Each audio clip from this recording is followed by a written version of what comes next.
Hey everyone, it's Eric Jensen again. Here later in the week, I took my daughter to gymnastics, so I didn't record it instead of taking my son to football practice. And so now I'm going to record it now later in the evening on a Thursday. So I guess I don't know if there's so much news to cover. Um, Although Manchester United did beat Villarreal, and I guess I'll touch on this. I know I've already made this point, but with soccer and Manchester United in the Champions League, I mean they were not playing well. Villarreal arguably was a better team against them. Cristiano Ronaldo arguably wasn't all that great. They fell behind 1-0 in the second half, and then equalized, and then right at the end, in stoppage time, Cristiano Ronaldo does his magic. They get a ball in the box, and it gets back to him, and he just smashes it, and the keeper can't stop it, and bounces right up into the goal for the dramatic late time Manchester United winner.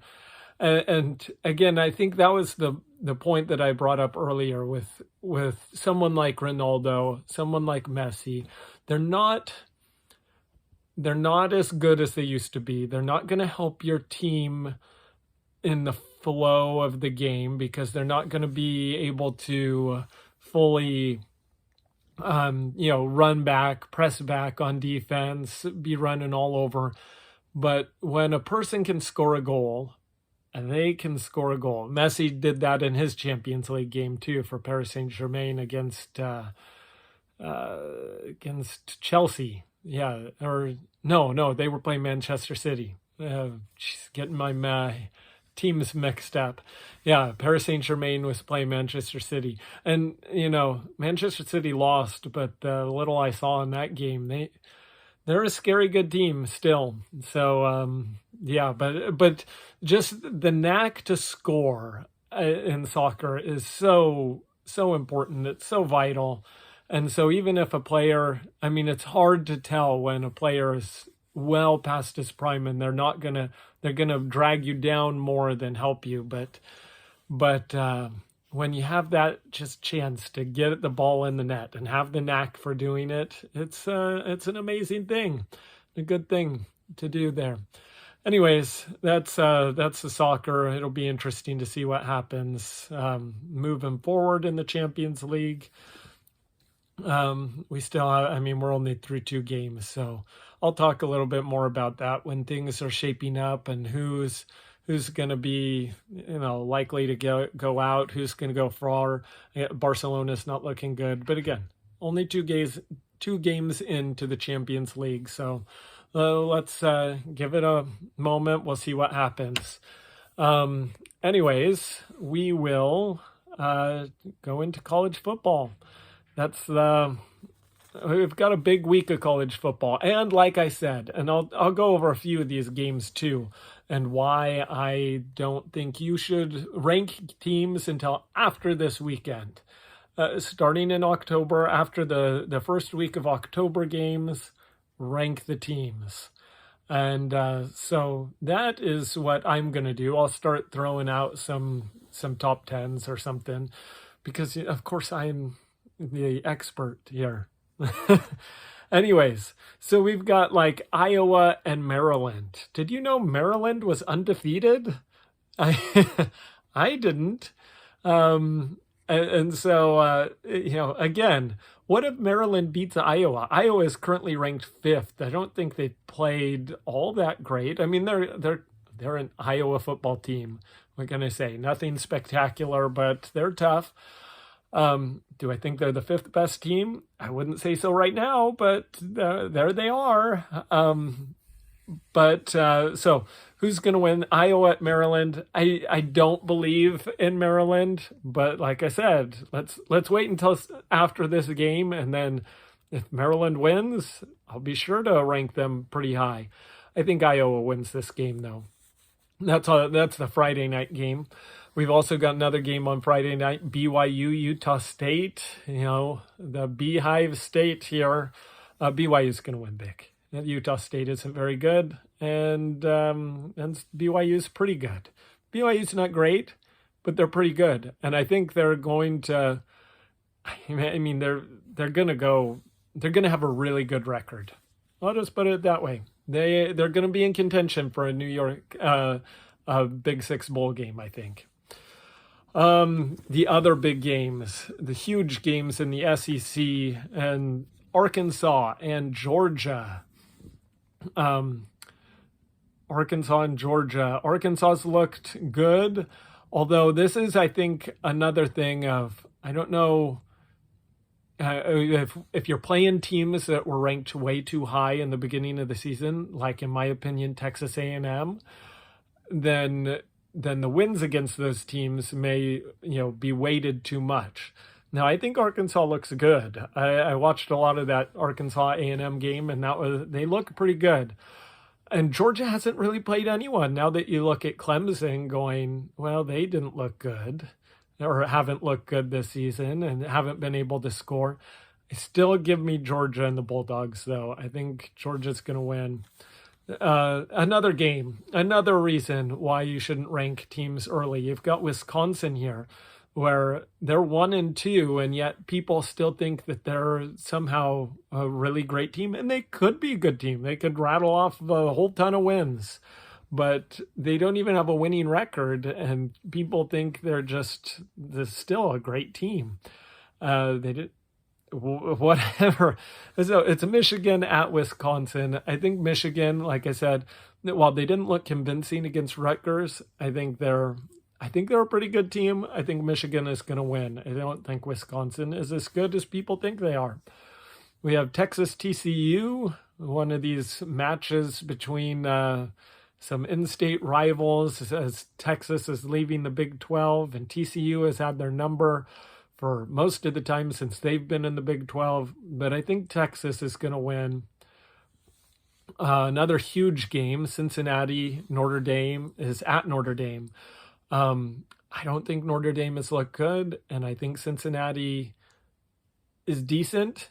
They haven't looked as good as I thought they were going to be, but I still think they're better than Notre Dame, and I think they will win at South Bend.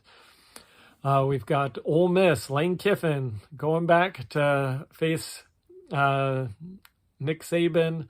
I think that game is going to be. Ole Miss is going to score some points. Alabama's going to score more points, and I don't think it'll ever be in doubt. I mean, I like what Lane Kiffin is doing, but I think Alabama is still a step above. And so I think Alabama will win comfortably. In the Pac-12, we've got Oregon and Stanford. This is a big test. Stanford isn't the Stanford of 10 years ago. They're just an okay team. Not good, but okay. Oregon, Oregon, I don't know if they're as good as they're ranked right now, but I do think Oregon is going to win.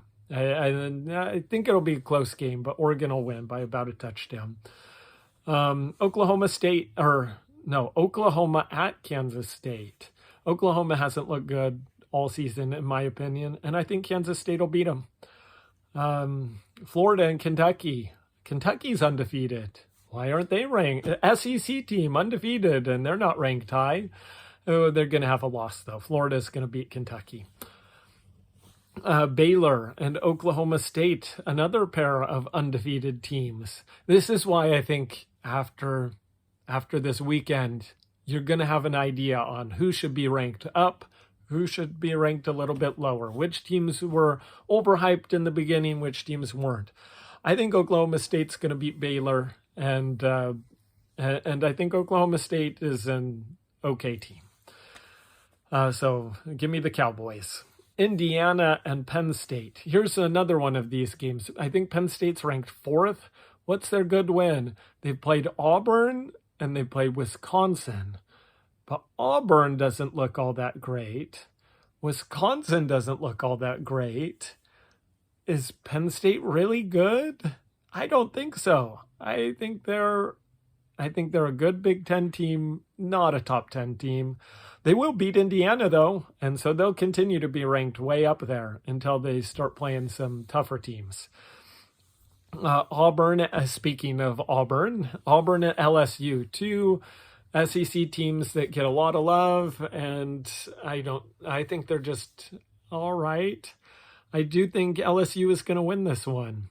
I don't think LSU is great, but they're better than Auburn. I think they'll beat Auburn.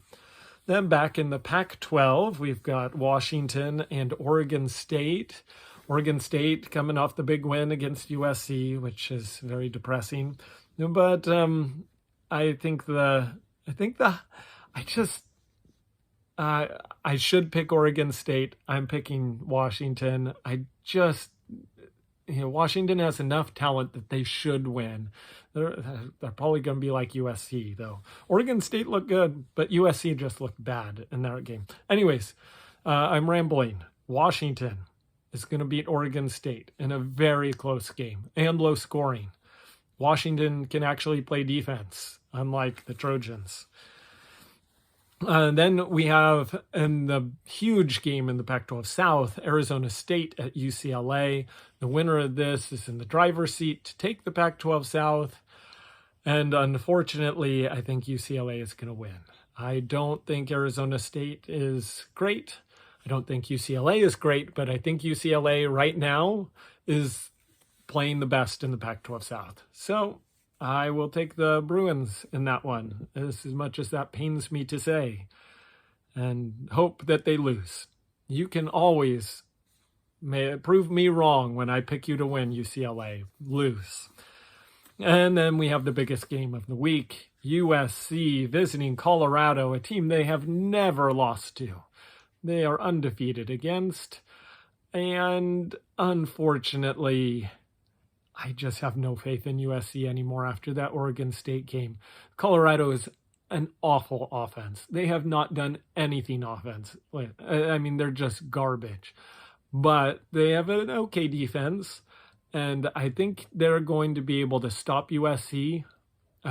For some reason, Keaton Slovis is just not getting the ball downfield. He's going to target Drake London a bunch. He'll have a whole ton of catches, probably like 15 catches for, over 100 yards, and like a touchdown.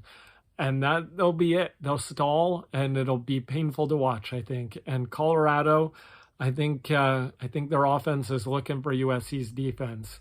I mean, I hope I'm being proved wrong, but yeah, I think the Buffaloes are going to win in a low-scoring game, probably like 23-17, Colorado winning, and Colorado moves on. Now, it could go the complete other way, and USC could just play a dominant game defensively.